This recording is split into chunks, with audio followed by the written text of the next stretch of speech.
చిట్టి చెకోడీస్. Exam stress నుండి కొంచెం రిలాక్స్ అవుదామని బీచ్కి వచ్చాను.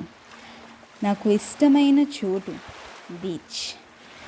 పొద్దున్నే కూల్ బ్రీజ్, సన్ రేస్, గోల్డెన్గా మెరిసే శాండ్, బ్లూ సీ.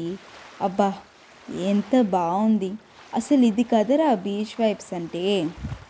కాసేపు బీచ్ని ఎంజాయ్ చేద్దామని వచ్చాను.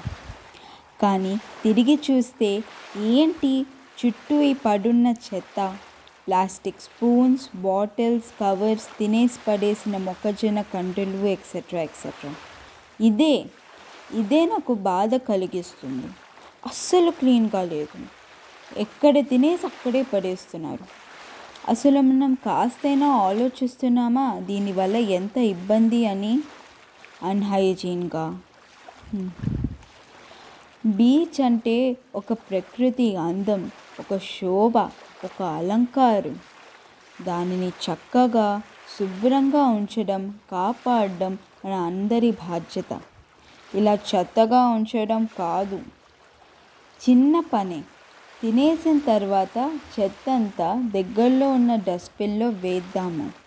ఈ చిన్న పని చాలా డిఫరెన్స్ క్రియేట్ చేస్తుంది. దీనికి అందరం కృషి చెయ్యాలి. నా వంతు నేను చేస్తున్నాను.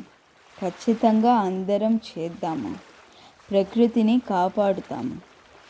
ఇప్పుడే దగ్గరలో ఉన్న చెత్తను తీసి డస్ట్బిన్లో వేసి క్లీన్ చేసి ఇంటికి రిటర్న్ అయ్యాము.